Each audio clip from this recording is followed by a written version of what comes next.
I'ma be honest, some of the most recent Kanye music just doesn't speak to me as much as it used to. So I decided to take matters into my own hands and in 3 simple steps create a beat I would actually want Kanye to rap on, starting off with the sample. So if we're making a beat for Kanye, obviously we have to have a sample. So I found this song by People Bryson called Don't Touch Me, and so this is the part I decided to sample.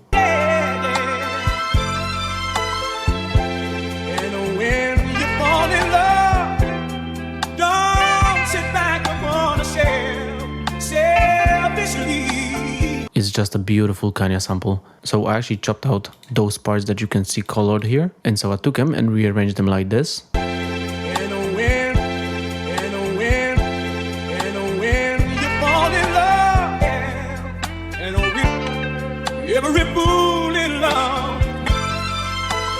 So basically what I use here is what I call a 3-1 technique, but it's slightly modified. So basically we repeat the first chop 3 times and then we have another chop, right? And then usually I would just repeat this over and over. But here what I do for the second part is I switch up my chops. So it actually gives some nice variation to the beat. So then I will just take all of this and pitch it up 3 semitones.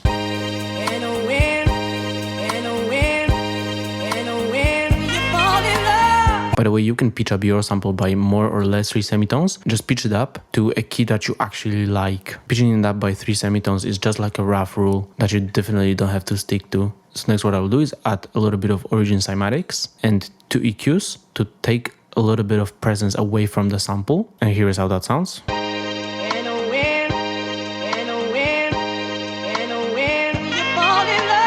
And this is gonna very nicely give us more space for our second step, which is chords. Okay, so after I had my sample figured out, I wanted to start making chords around it because I wanted to make the song feel very big sounding, like graduation. So I started by laying these notes down.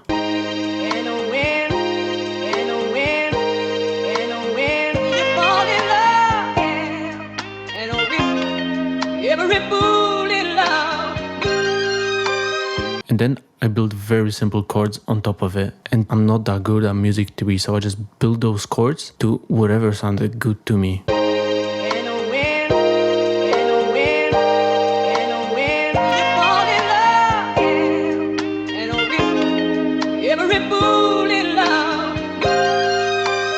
So after I did that, I wanted to thicken it all up with a bass line. So actually I used this 808 and cut away all the high-end frequencies from it because it was very distorted, but I basically just wanted those bass frequencies. So here's how it sounds.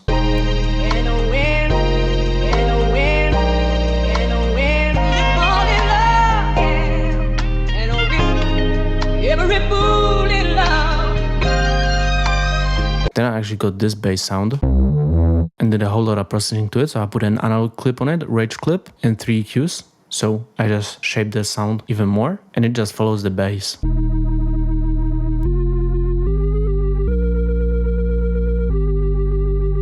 And I also added this very nice sounding pitch bend. Also, I just panned it a little bit to the left so it leaves more space in the middle for drums. So sampling is hard. I mean, when I was starting out just 2 years ago, I felt so lost. But I still fell in love with making music. So if you feel like you have no one to share your music with, to get feedback from and improve with, then check out Sample Academy. You will get there tons of resources to improve your skills, but most importantly, you will get access to the community and my help, which means that when you are stuck on your next beat, you can just hit me up and I'll help you. So Sample Academy, it's currently on its pre-sale, so go check it out right now, first link in the description. And that's our third step, drums. So I started them off by adding this loop.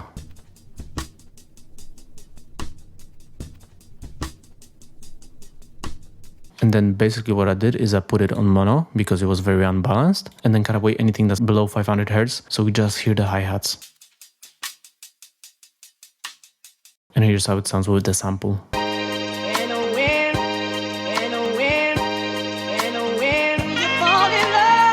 And then I started adding my own drums, starting with the kick.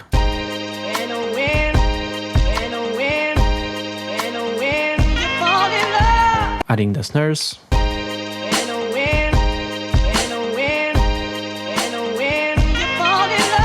Then adding an additional shaker for the second half of the drum loop.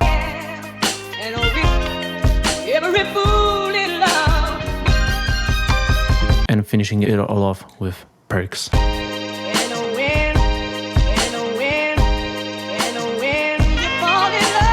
Lastly, I just wanted to top it all off with an additional lead sound, so I used the synth and then used it with pitch bends while slightly panning it to the right. And so after a little bit of arrangement, here's how everything sounds together.